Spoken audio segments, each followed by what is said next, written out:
Okay, Om Shri Sai Ram. We will start the class with three Omkarams and prayers. Om.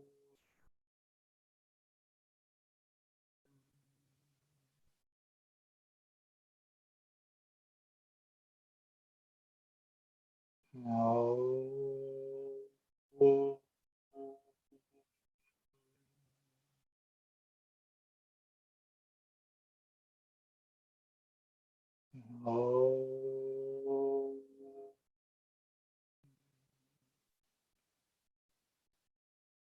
Sahana bhavatu,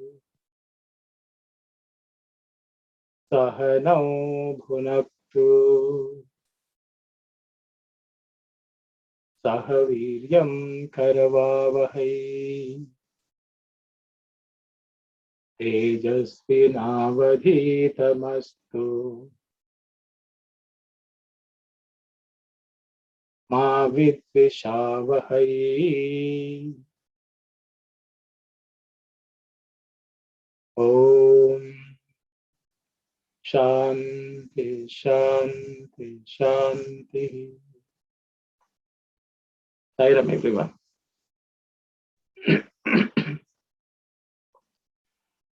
We had covered quite a bit in the past two sessions, so I thought we should do some review before we move on. I didn't see that many interactions from the class members, so I thought I should spend a little more time. Okay. So first, let me just go over some of the material which we looked at last week, and then we will go to the previous week, and then we will make a little progress today. Okay, hopefully. We had discussed the Gayatri Mantra. So I had mentioned quickly, I had mentioned, given a short introduction. I will just repeat. This mantra was discovered by Sage Vishwamitra, who was a king who became a Brahma Rishi. And through this process, everyone recognized that this mantra will make anyone who is not even a Brahmana to become a Brahmana. And so because of that, this mantra is given to students who get initiated into the study of Vedas as part of the Upanayanam. Okay, and so that's been practiced by Brahmins for thousands of years. And so everyone is born a Shudra, who is given to sorrow, who is worried about everything in life. That's the Shudra. And from that stage, by learning the Gayatri and practicing it, we become what are called Dvija, who are twice born. I mean, they are given a new birth, and the new mother is Mother Gayatri, the adopted mother. And through her help, we become a Vipra, one who is learned in Vedas. We will start learning the Vedas and understand the meanings. And through that process, we become a Vipra. And then at the end, by practicing them in our own real life, we realize the Brahman within us, that we are divine, and then we become Brahmana. So anyone who has recognized that they are divine becomes a Brahmana, but it has a certain process, and learning the Gayatri is one of the ways we get there. Maybe one of the surest ways to get there, and Swami has given a lot of importance to that. The Gayatri Mantra is mentioned as the essence. It contains the entire essence of Vedas. If we understand the meaning of the Gayatri in full, we would have understood the essence of Vedas themselves. The four Mahavakyas we had looked at the previous class, we will look at them a little later, are also enshrined in this. The principles of the four Mahavakyas are enshrined in the Gayatri Mantra. The Gayatri has three parts. One is the praise, describing the Lord. Then one aspect of meditation, meditating on that Lord. And then there's a prayer, which wishes that everyone's intellect be illumined Okay, by this prayer. And this prayer will sharpen the intellect of anyone and the knowledge yielding faculty. We had gone over the mantra. I will again go over it slowly.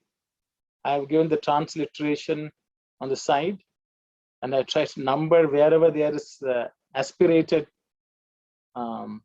consonants. Okay, you can follow either the English transliteration or the Sanskrit. Om, Hur, Huva, Suvaha. Repeat. Hur, Bhuva, Suvaha.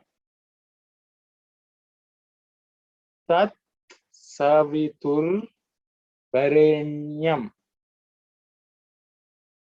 Bhargo, Devasya, Dhimahi. Dhiyo, Yo Nah, Prachodayat.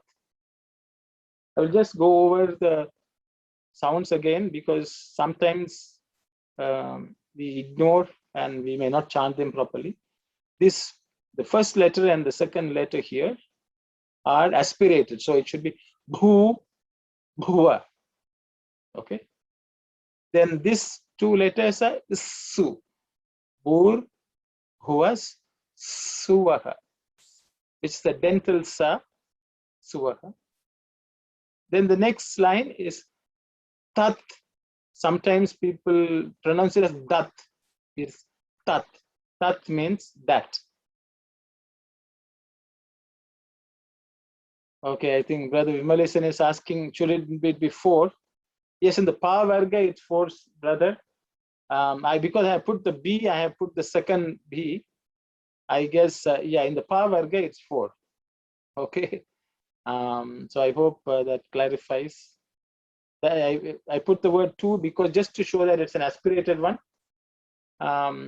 Because I didn't want to put 4 because if I put B and put 4, people may wonder what that is. That is the reason. Otherwise, I should say P4 or P4. These 3 are P4s and these 2 are D4, T4s, if you want to put it that way. That's the reason. I hope that clarifies. So this is Tat. Ta, it. Okay. Tat, Savitur, Varenyam. Okay. N sound. Okay.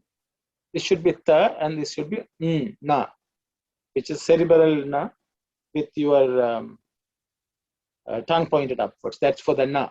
Okay. Tat, Savitur, Varenyam. Okay. This is also an aspirated one, which is Bha, PH sound. Okay. With air has to come out. Bhargo Devasya. This is also, I have heard people pronounce it as Shya. Okay. It's Isya, which is dental. The tongue should be just touching the teeth. Sir, just a small S. Okay. Just the S. As you can see in the transliteration I have provided. Bhargo Devasya. Dhi, that's again D sound, but the sound, which is aspirated. Dhi Mahi. Dhi Mahi. Then the last line is again an aspirated the, which is Dhi, Dhiyo, Yona, Prachodayat. I think we discussed this. You can say Nah Prachodayat or Nah Prachodayat. But we should never say Na Prachodayat. You know, that's also mentioned because without the Visarga, if you pronounce the word, it basically means don't. Na means no. So Nah Prachodayat or Nap Prachodayat. Okay. Sairam, I don't know. Yes. This is Aku auntie. Yes, This auntie. Prachodayat, in the Veda class, they are teaching us Prachodayat, like that. Pracho, Veda class. Prachodayat. Oh, I see. I don't know which class you're attending, Auntie. Yeah. See, the way Swami has chanted is the Prachodayat. version. Yeah. Okay. Prachodayat. This is the standard tradition in which Brahmins chant. Okay. Both are equally good and both are equally correct, I would say. Of course, the Vedic scholars will say that is the most correct one. But as devotees of Swami, if we just want to follow what exactly Swami has said, Swami says it as Prachodayat, and Swami also says Varenyam.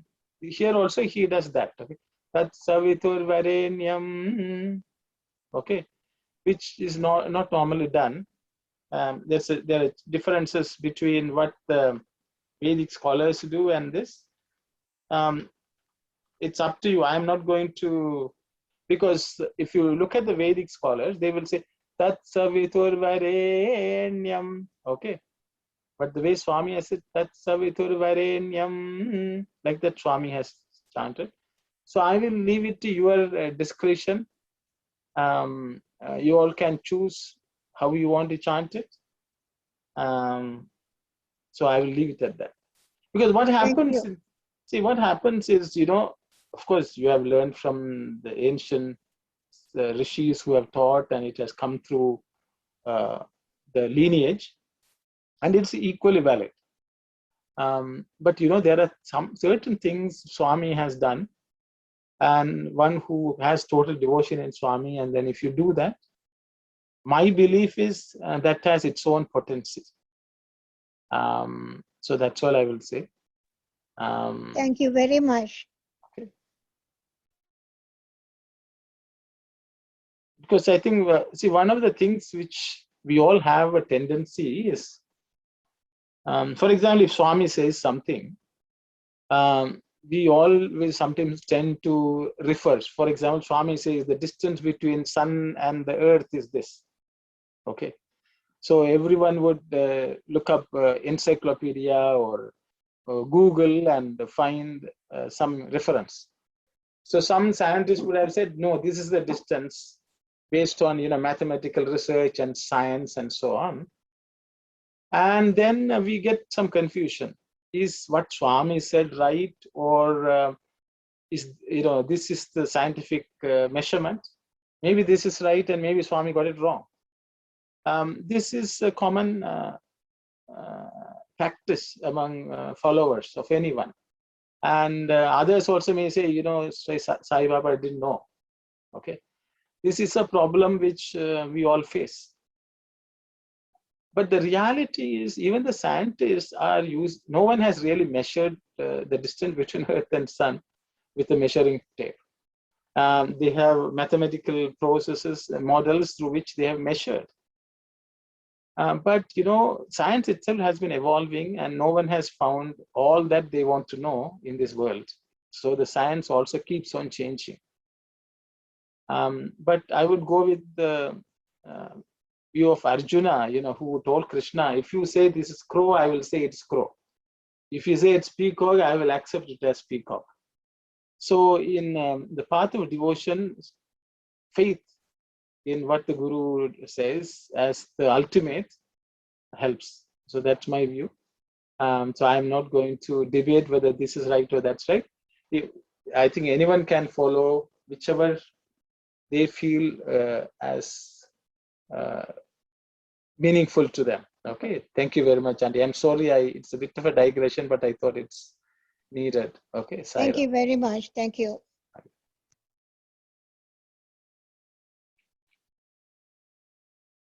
So I had just go on over what's the meaning of mantra. Manana trana sammilitam iti mantra. This Swami has said. So mantra means that which has two components. One is manana, which is contemplating and meditating on it, or repeating, recollecting the meaning which the mantra means. And it's also trana. Once we take up a mantra, we should be fixed in it. We should persevere. So when we follow anything like that, when we contemplate and we also don't change, we completely stick to it, then it becomes mantra, and that is capable of taking across any problem, anything in this world. This entire existence itself can be crossed over. So that is supposed to be the mantra. So which basically means this is a mantra we have to, once we take up, we should stick to it without any changes until it takes us across, and is bound to take us across. Then Gayatri, the meaning of Gayatri is Gayantam, Rayate, Yasmad Gayatri, Tena Katyate. Okay, this definition given by Swami in the Dharma Vahini. Gayantam means those who worship or remember, sing. All that is indicated by the word Gayantam. Trayate, that means that which takes us across. Yasmat, that which causes the people who are singing to cross the ocean of samsara, that is called Gayatri. Tena Katyate, Tena means by them, that means by great people. Katyate, it is said. It's said by great rishis that it will take us across. So this is what we covered last week. I thought I will just quickly go over because it was all new material for everyone, many of you maybe. So I thought it may be good to revise once. Now I will go back to what we were doing before, which is Ishvara Suprabhatam. I will just go over so that we are back on track with Suprabhatam. I will read slowly. Ishvara Ishwaramba. Okay. Sutta.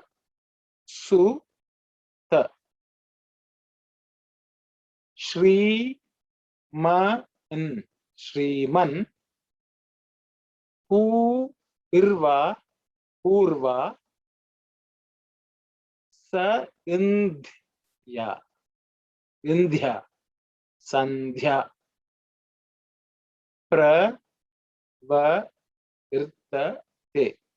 Pravartate. Uttishta. Uttishta. Sathya. Saisha. Sathya. Saisha. Ka irta uvyam. Kartavyam. Daiva Mahnikam. Daiva Mahnikam. There are some people who pronounce it as Daiva Manhikam. The way it is written is Ikhni, but I will not dispute the Inhi. There are two schools of thought in this, so I will just, especially in the South India, Inhikam is the way many people pronounce it. Daiva Mahnikam. Okay. Ishwaramba, Ishvara and Amba, mother of Ishvara or Ishvara's mother. Ishvara himself is mother. Sutta, son. Shriman, one who is possessed of all that is auspicious. Purva Sandhya. Purva means the earlier, the first, preceding, or the one which comes before. Purva Sandhya, the first junction, or which is Sandhya is junction or a meeting point. The meeting point of earth, night and day is the morning. Purva Sandhya, that means early morning. Pravartate, it's a verb. I will touch upon verbs little later. This one kind of verb. It's a present tense. Pravartate means it is happening. Okay. So more early morning is happening. So these are addressing someone. Ishwaramba Sutta, Shriman. Okay. The son of Ishvara, mother of Ishvara. Shriman, the one who possesses auspiciousness. The early morning has happened or is happening. Uttishta, wake up. This is an instruction, asking somebody to do Uttishta. Satya Saisha, Sathya is truth, Sai is the divine mother, the Lord, Isha is the Lord. Sathya Sai Isha. Kartavyam, that is duty, that which has to be done by everyone is called Kartavyam, duty. Daivam Ahnikam. Daivam is divine, okay, what has come from God. Ahnika means on a given day, whatever we do is called Ahnika. Okay, whatever is given by the Lord has to be done every day is Daivam Ahnika. Okay, Uttishta, because waking up is something which is prescribed for everyone to do. So we have to wake up when the sun rises in the morning. Okay. So we had looked at it because the Lord has descended. So there's a dawn of golden age. So we should wake up. It's an instruction to our Atman to wake up. Okay.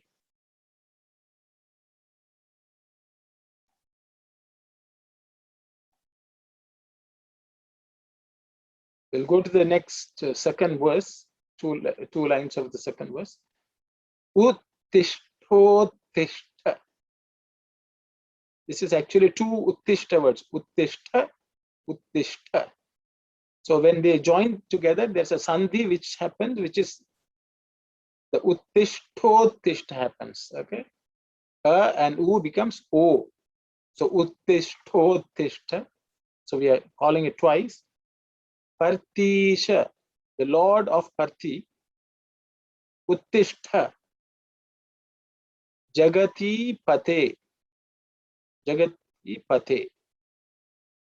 Uttishta. Uttishta. Karuna Purna. Karuna Purna. Loka Mangala. Loka Mangala. Siddhaye. Siddhaye. Okay. So Uttishta means wake up. Again, three places it comes here, it comes twice, then third time, and third time, and fourth time, I would say 4 times Uttishta is mentioned in this. Partisha means the Lord of Parthi. So in the body in which we are living is also Parthi, temple of God. It's said, body is the temple of God. So our body is also the Lord, temple. The Lord within us is the Atman. So that has to wake up. Okay. Uttishta Jagati Pate. Jagati means earth. It also contains 2 words, earth and heaven. Both are also indicated in these words, Jagati. I will that maybe touch upon some by grammar sometime later. So there are 2 ways you can interpret it. Pate is the Lord, okay, the master. So the master of earth, you can say the master of earth and heaven also you can say.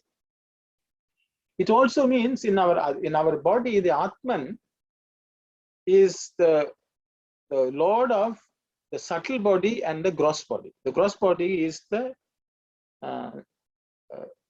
body, if this is the Annamaya Kosha, okay? And the subtle body is our mental body. But the Atman is the Lord of both of these. So we are waking up, trying to wake up the Atman who is the Lord of both. That also can be said. Swami is the Lord of earth and heaven also. That's another way of also looking at it. Whichever appeals to us. Uttishta Karuna Purna. That Atman, how it is full of compassion. Purna means complete. Karuna means compassion. So one who is filled with compassion. So Swami always says, Hridaya in our heart is the Ishvara. That is where the Atman is. And that should be Daya. Daya is compassion, Karuna. It should be filled with that. So that means we should fill our heart with compassion. Through that process, it wakes up. Okay, so the compassion in us should wake up. Why? Loka Mangala. The Loka means the world, the entire world. Mangala is the auspiciousness of the world. Siddhaye, for that sake, so that it can happen. For the sake of the Loka Mangala. So once we wake up the Atman within us, compassion within us, everything in this world will change. There will be auspiciousness in this world. So that's an instruction as well as a reminder for us everyday morning that what we should wake up. We should wake up the Lord means we should wake up the Lord within also, which is nothing but full compassion. Daya, as Swami says. Then we went to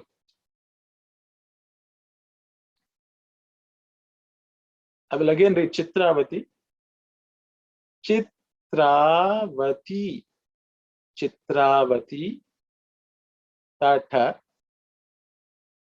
Vishala. Sushanta.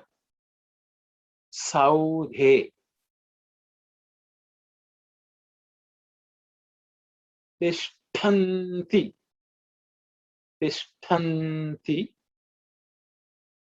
Ti ishta inti. Okay. Tishtanti. Ti sevaka janastava. Sevaka janastava. Darsha na irtham. Darshanartham.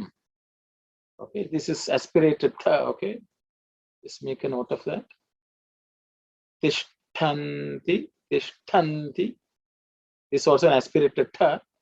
Tishtanti, sevaka janastava, darshanartham.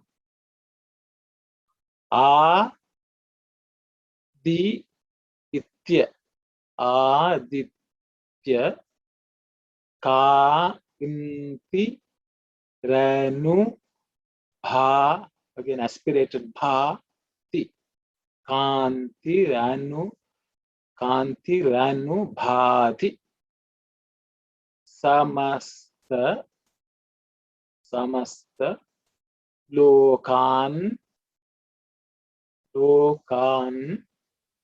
Shri Sathya Sai Bhagavan Tava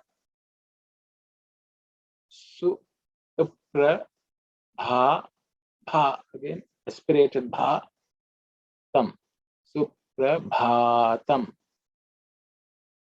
Okay, I will just quickly go over. Chitravati is the river which flows in next to Puttaparthi. Chitravati, Tata, the shores of that shore, the banks. Tata, Vishala means a very expansive.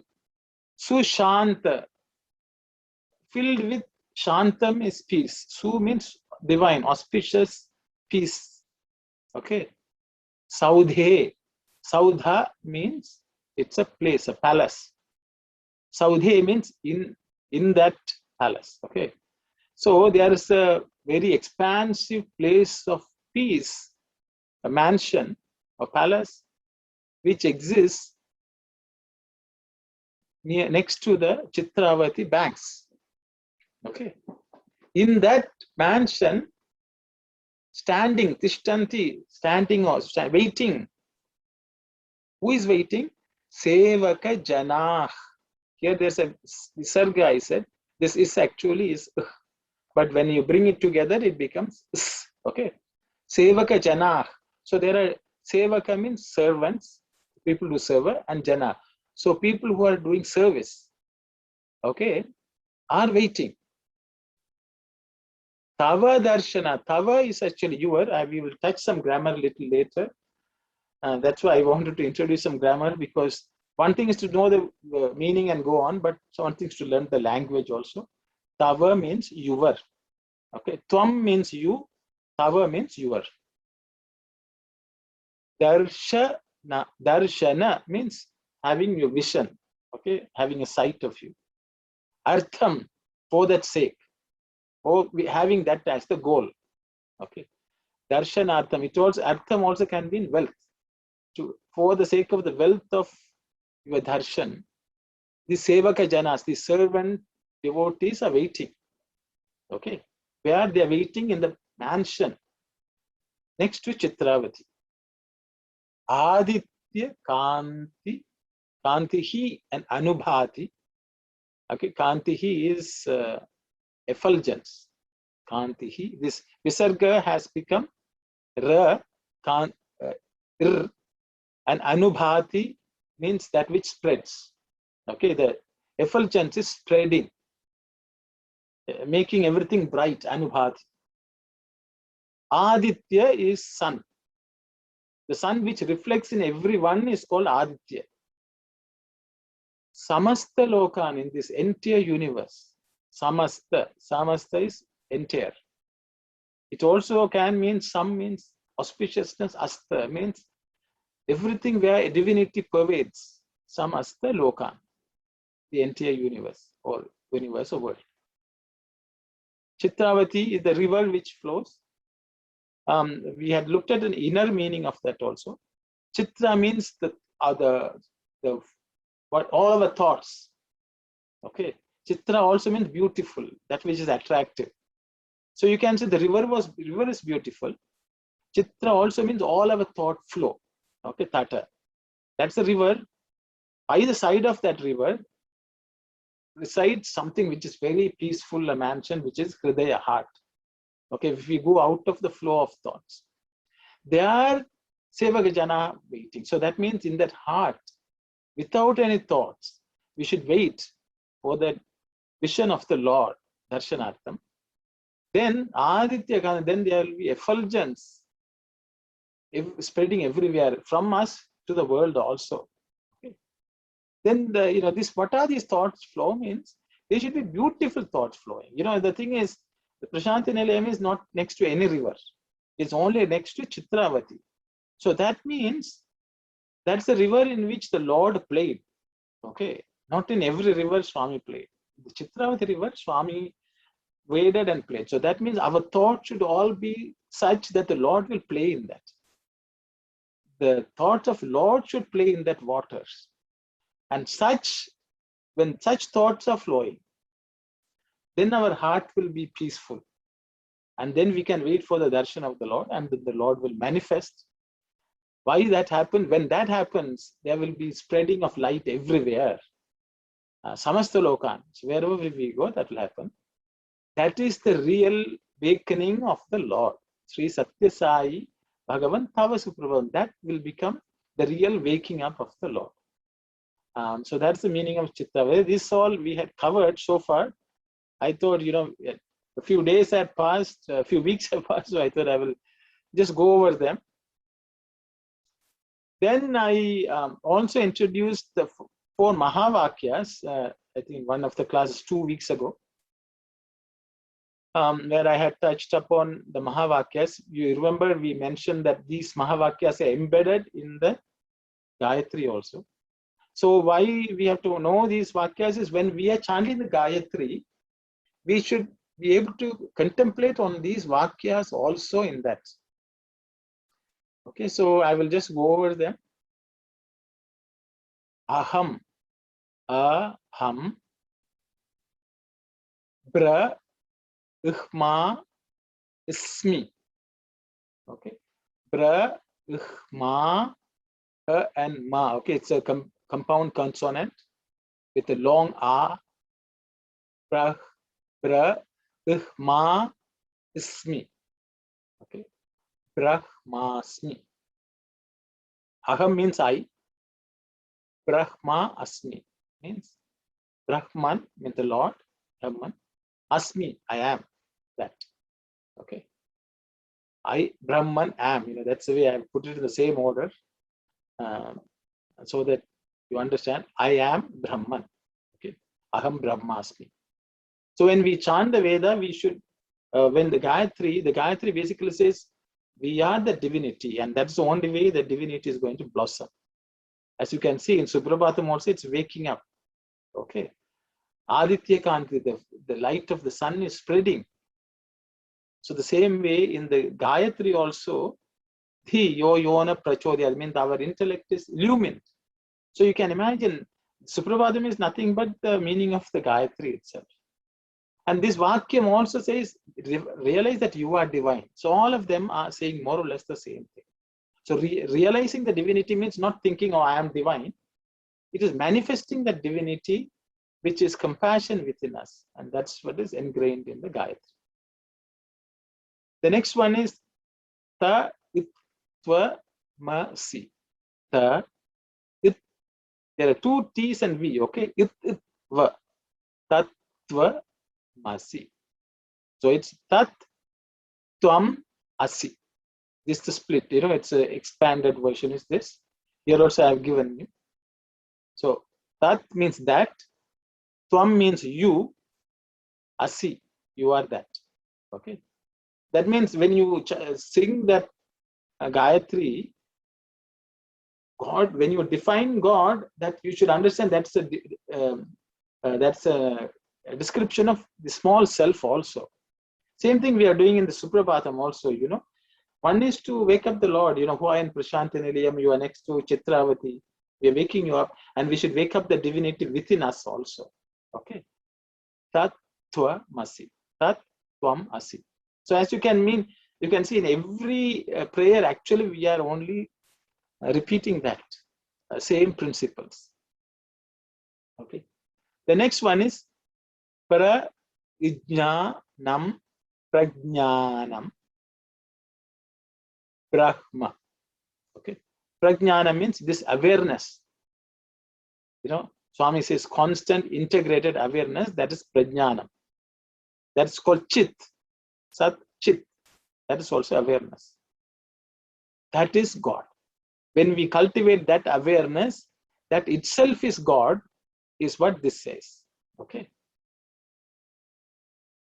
The last one is Ayam, Ayam, Atma, Brahma. Ayam, that. Oh, this, you can say that. This. Atma, that Atman is Brahman. Okay. Whatever we have described so far, that Atman is the Brahman. That's divinity. So those are the meanings of Mahavakyas, which we had touched upon. So I thought there's no harm in repeating it at least once more. So now we are going to go into some grammar. I hope you all don't mind it. It's a bit involved, but it's supposed to be a Sanskrit class.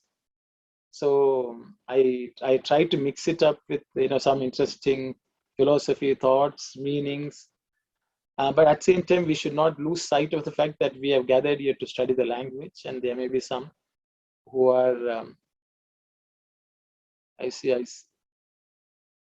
I think some of it is covered. Is it? One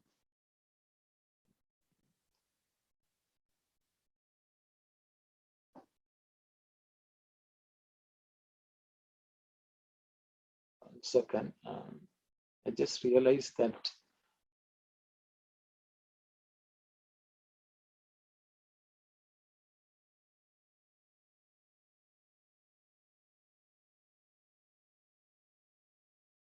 I think you can read this. I realized my picture was covering. So, okay. We had looked at what I call pronouns. Okay, pronouns are called Sarva Nama. Okay, Nama means noun also. It can be name, it can be noun. There are multiple meanings. So Sarva means all noun. A noun which can be used on everyone, everywhere. It's a common noun. Okay. I will just go over this. I have given the translate here. Eka Vachanam. Eka Vachanam means, see, I have just gone a little, I have not covered this, but I had only covered this much last time. I've taken the liberty of jumping a little and taking you further. So I'm just going to cover this, okay? So in Sanskrit, let me show you the English version first to introduce. When we talk about I, aham, we can say I, we too, and we can say all of us, okay? So multiple. So there are three numbers. In English, usually we have singular and plural, one and many. But in Sanskrit, there is one, two, and many. Okay, singular, dual, and plural. Okay, and the Sanskrit word for that is, so singular is eka vachanam. Vachanam means number. I had mentioned last time. Vachanam. Vachanam also can be in sentence, but in this case, the meaning is number. Eka vachanam means ekam is one, vachanam is number. The next one is dvi. I don't know whether you can see the word dvi. It is, I hope it's clear enough. So there's a da and there's a va. It's a compound consonant. And then it's e. When you draw a line like this, it's e. Okay, dvi. Vachanam. Okay, two numbers. Okay, two numbers is what it means. The next one is bahu. Is it too small for you all to read, or is it big enough for you all? I hope that I've cramped too much. I don't know. So it's bahu, bahu, bahu. Okay, you can have given the transliteration here, so you should be able to read that. Okay, but if you cannot identify, let me know, and maybe I will not pack too much material in one slide. I just wanted to, I think it's easy to see it in one place, so you will understand. Bahu means many, vachanam numbers. Okay. So there are three numbers, okay? 1, 2, and many. Eka vachanam, dvi vachanam, bahu vachanam. Okay. So we should get used to this too. Why I wanted to mention two is there are many mantras and prayers where we use two. So, for example, even the Sahana Bhavatu, Sahana Bhunaktu. So that's why I want to put this there, but we will talk about it later, okay? But I'm not going to dwell too much. I just wanted you to be aware of it, okay, at this point in time. So aham, I've written it in two ways, because both ways it can be written the or the anuswar or the dot at the top, okay? Both ways it can be written, you will come across, which basically means I. Aham. Aham means I. Two of us means avam. It can be written in two ways, so I've written, or anuswara at the top, okay? So avam, this is also avam, okay? Avam means two of us. Many of us means vayam. You can see here, vayam. Can be written in two ways, so I've given both ways. At this point in time, I thought I will make you more familiar with both, how it looks, can look, until you become familiar. So that's why I'm giving you both the versions. Vayam means us, was we. That all this is called Uttama Purusha. The first person in Sanskrit is, that's the English word. In English we say first person. I am first person. Whereas in Sanskrit it is referred to as Uttama Purusha.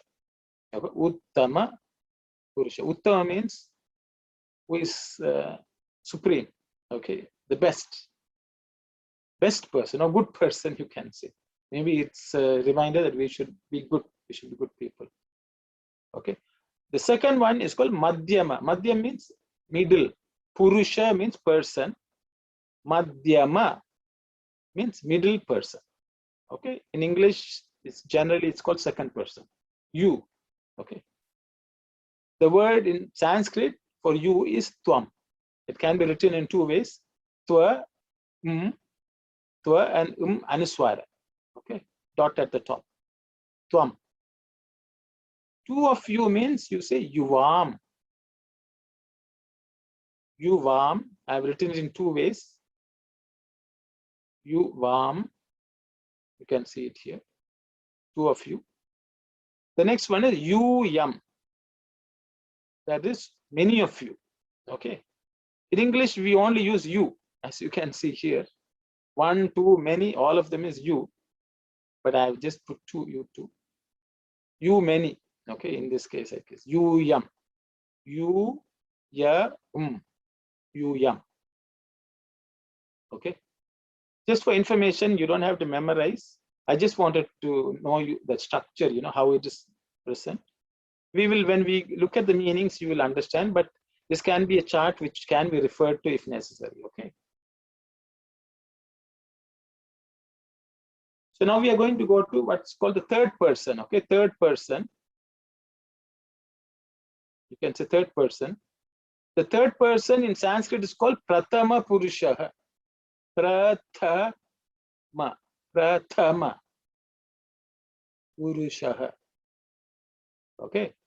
Prathama means first, actually. So you can say in Sanskrit, the third person in English is called first person in Sanskrit. Maybe we put everyone else first. That's why they are called Prathama. We had to give others more importance. So it is mentioned in the title itself, Prathama Purusha, means whoever is out other than that, you should give them more prominence. Prathama Purusha. Okay. In the third person, there is gender distinction is there. Okay. In the words, it is not people, the words themselves have a gender. Okay. Unlike in English, gender by the person's sex. No, gender, the word itself is either can be feminine or masculine. Okay. For example, for a wife, the word wife, there can be a masculine word, feminine word, or a neutral word. And just for information, I'm saying, for example, Dhara is the masculine name for a wife. Okay. Dhara is the masculine name for a wife. Okay. Bharya, okay, is the feminine name for a wife. And Kalatram, there's another word, Kalatram, which is a neutral word for wife. So even the word for the wife, you can have three gender words. So that's the way Sanskrit is. Yeah, the word itself has a gender. Okay. So you understand the word as having the gender, not person. So linga means gender or a sign or mark. Linga means that. Okay. A symbol also it can mean. Masculine is called pullinga. Pullinga. Okay. Pu, illi, inga. Pullinga. Okay. I've given the transliteration here. The feminine is called stri. Is, it, ir, e. So there are four letters coming together to make the word stri. Okay. S-T-R-I. You can see. Stri. Lingaha. Okay. Stri lingaha is feminine. Then we have what's called neuter. Na pumsaka. Na pumsaka. Lingaha. Okay. So that is a neutral. Okay. So this, I think we looked at this Ekavachanam last week or 2 weeks ago. Saha means he. As you can see, he. Saha. He. A feminine third person is she, is sa. Sa. Okay.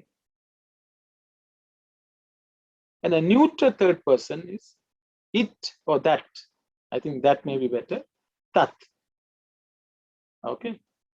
I have put word it, maybe I should have put that, but I hope you understand. A third person, that. Tat. Tat. We have looked at this. Saha, sa, and tat. Then Dvivachanam, we will quickly look at it. For male too, it's tau. Tau, okay. Masculine, many is called te. Te, okay. Saha, tau, te. Okay. you look at the feminine, it's sa. Two feminine is te. Taha is many feminine is taha. Okay. Ta and visarga ha. Taha. Sa, te, ta.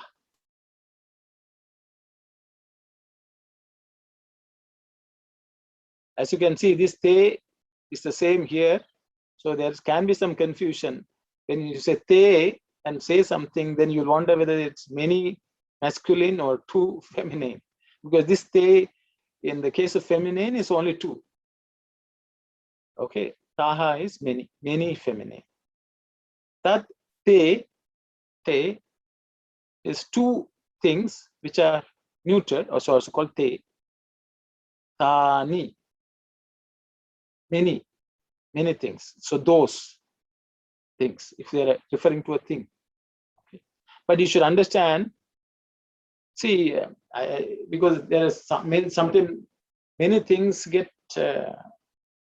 politicized, and sometimes people attribute wrong meaning. So I thought I would just point out.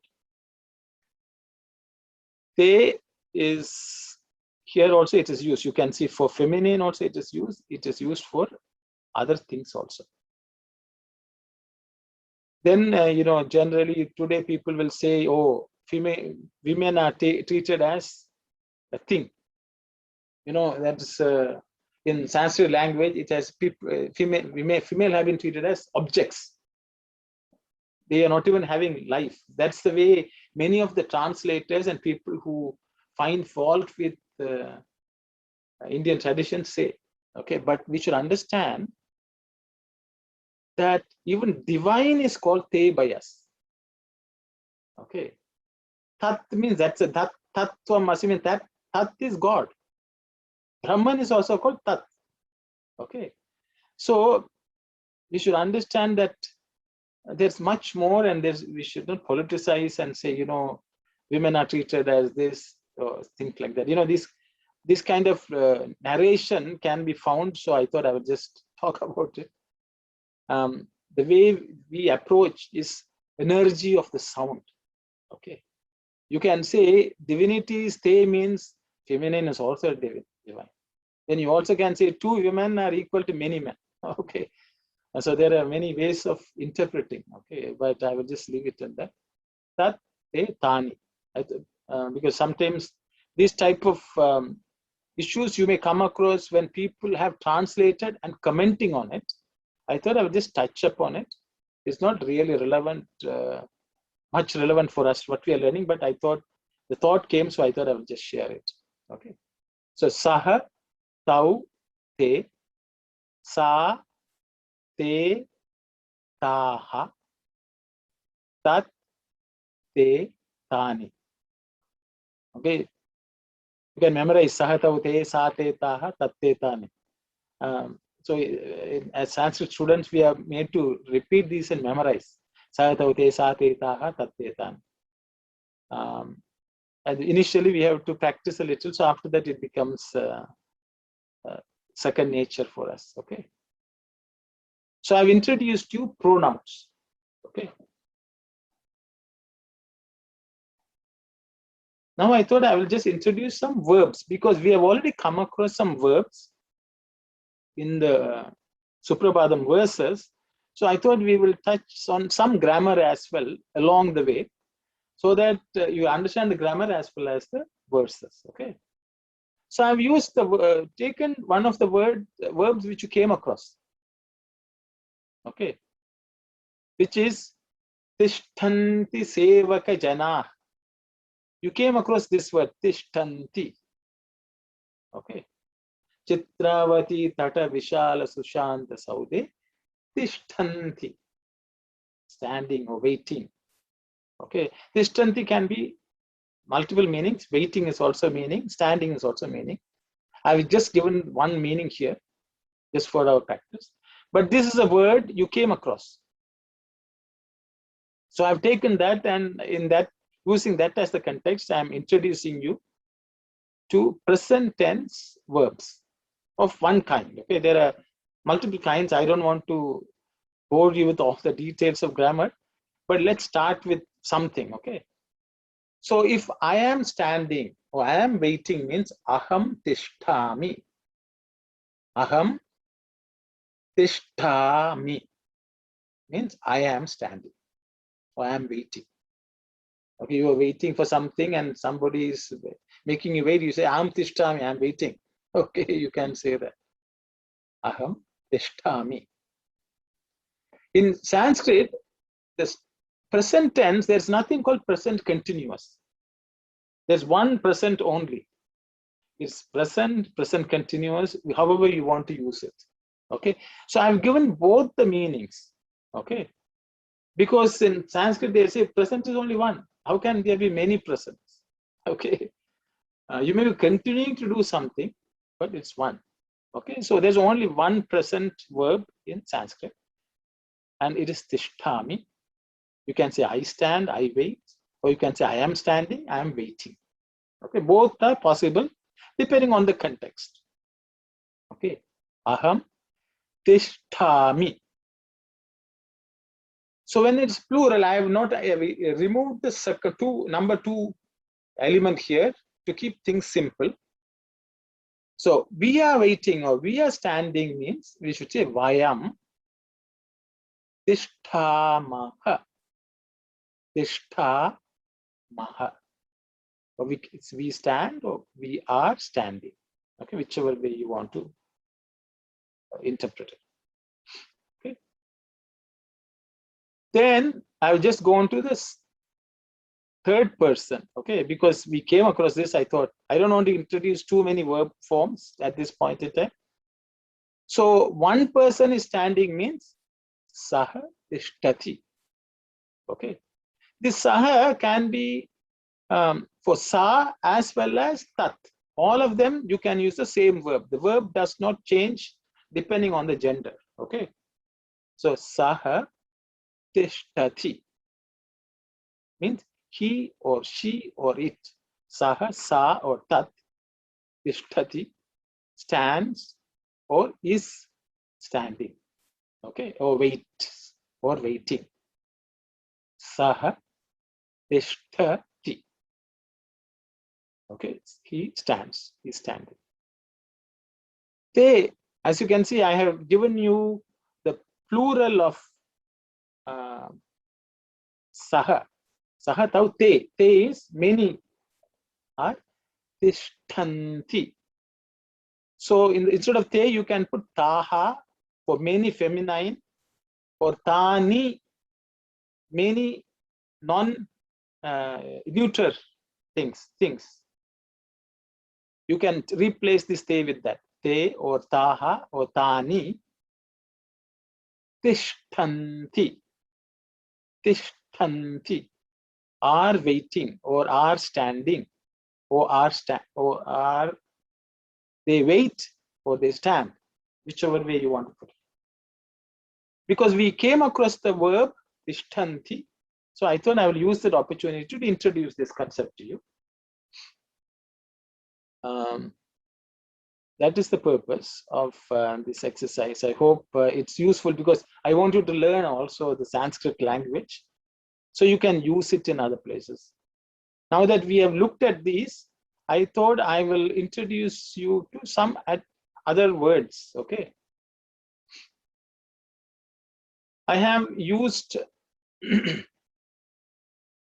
some common words you come across in bhajans.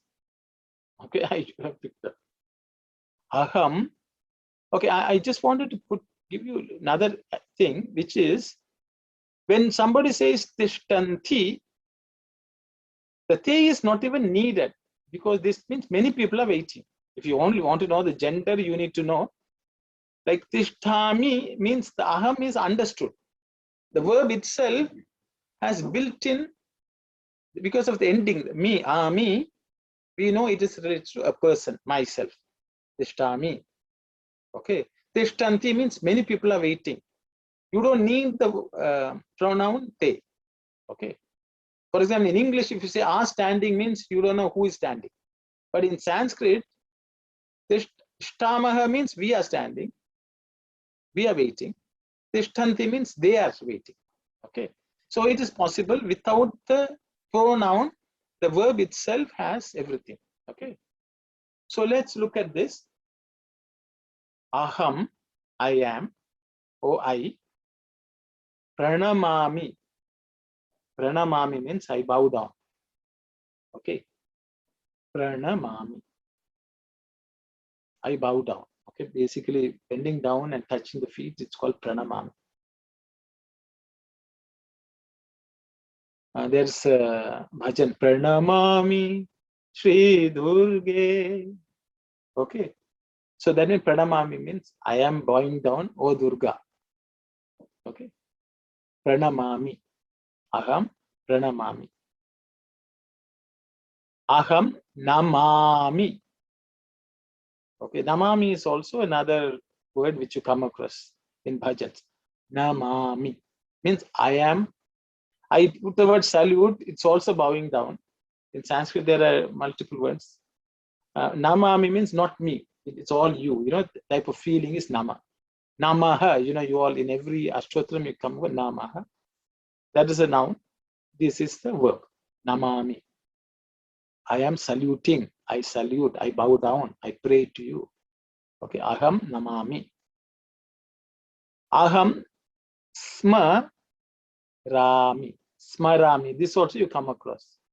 Sma means smarami. Smara means to remember. Okay. Remember, recollect. Smara. Smarami means I remember, or I am remembering. I've given you the other forms like Saha Pranamati, Te Pranamanti. So the Pranamami becomes Pranamati in the case of Saha, the third person. Te means many, a Pranamanti. Saha Namati, he bows down. Te Namanti, they are praying or bowing down. Saha Smarati, he or she, it can be, you can change that to sa or tat. Smarati remembers. Te smaranti, they are remembering. Okay, I thought I would just for you to practice, and you know, I just put them.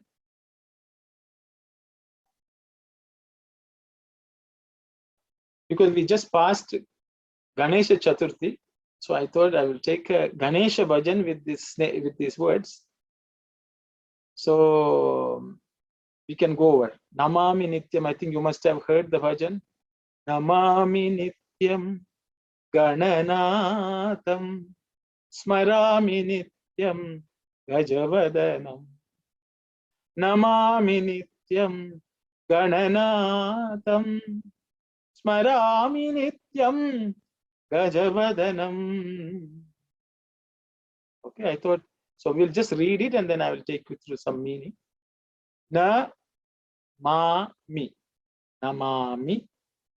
Ni itya anuswara at the top. Nityam.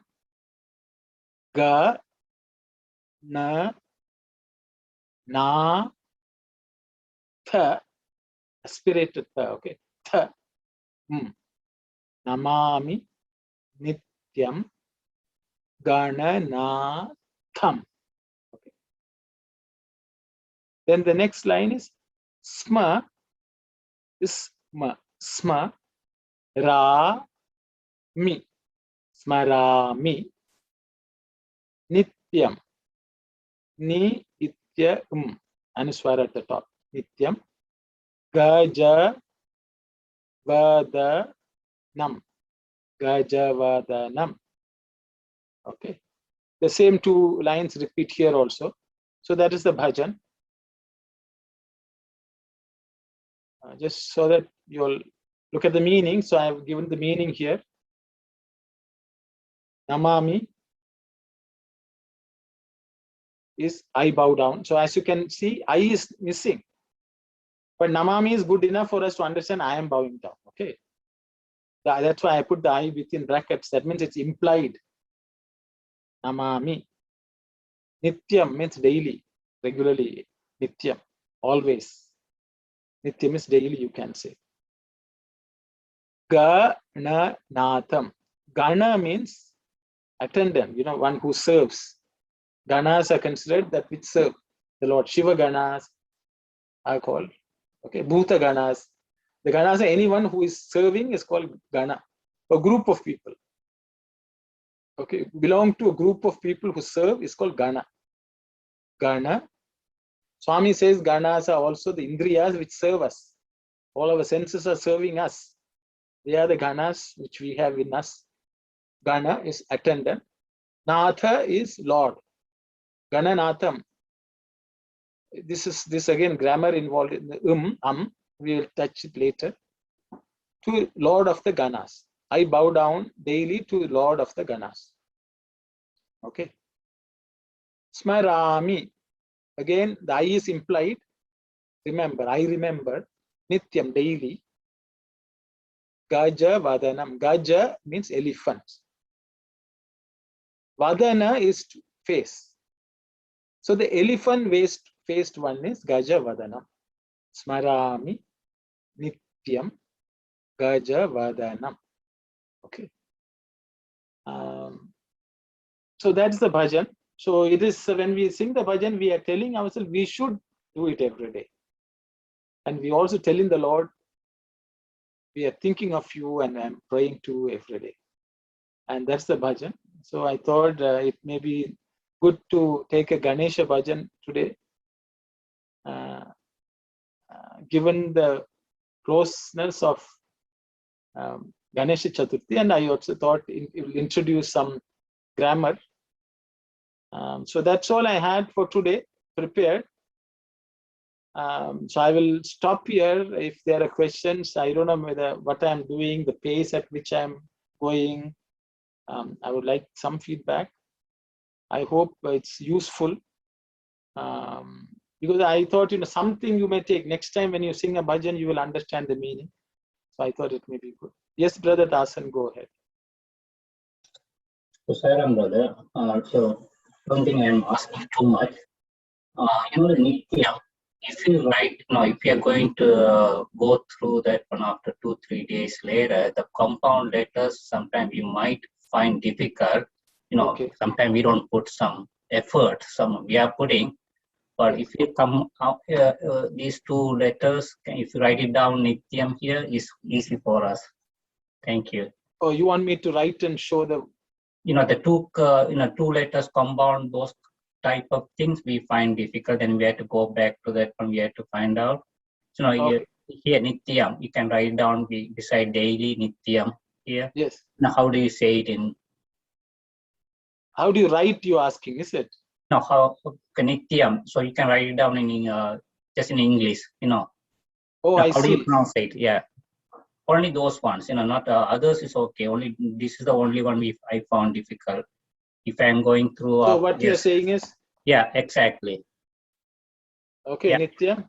Yeah, that's fine. Okay, that's good. Yeah, that's good. So then this one is Smarami. You want that? Yeah, if you don't mind. Yeah. No problem. No, it's okay. Yeah.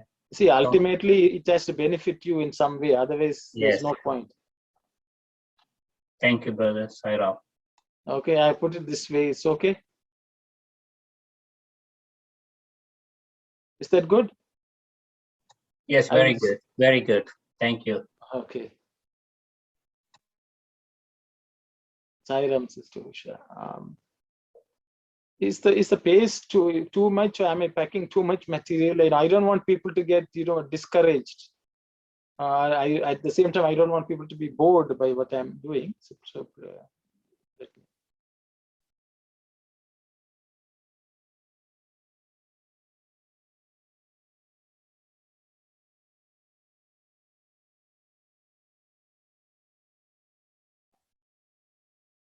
I'm unable to get this out now. Okay.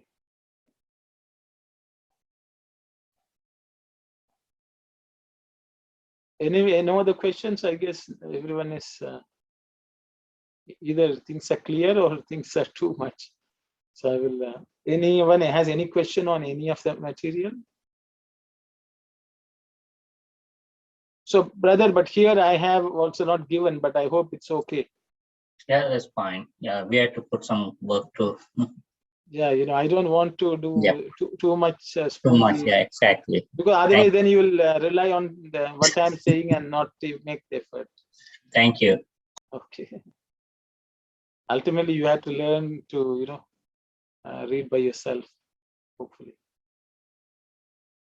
Okay, so that's all I have. And if there are no questions, I don't know, maybe I should give you 15 minutes to you. I see some. Arun Bhai, can you sing the Ganesha Bhajan? Okay, we We can sing. conclude with the Ganesha Bhajan. Okay, sure, sure.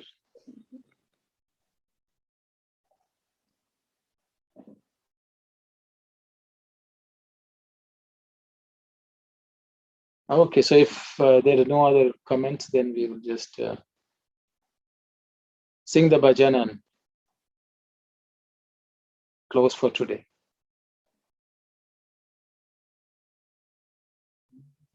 Namami nityam gananatam.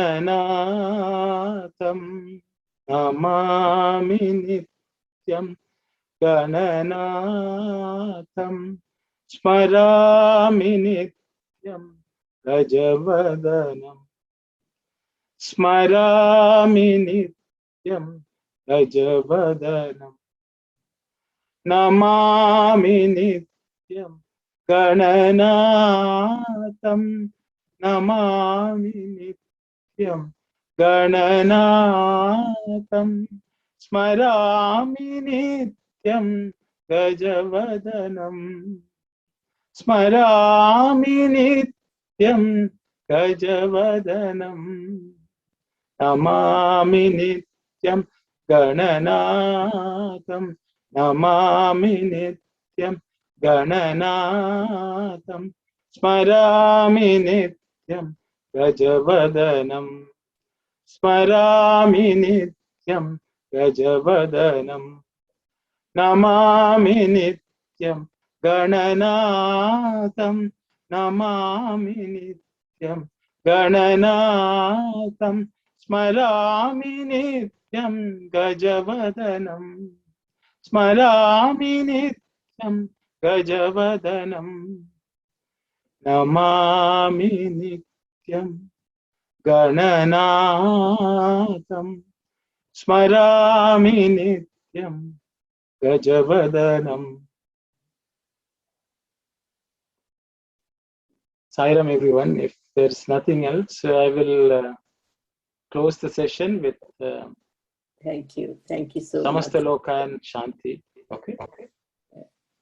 Oh, Samasta Loka Sukhino Bhavantu. Samasta Loka Sukhino Bhavantu. Samasta Loka Sukhino Bhavantu. Oh, Shanti, Shanti, Shanti. Sairam, everyone.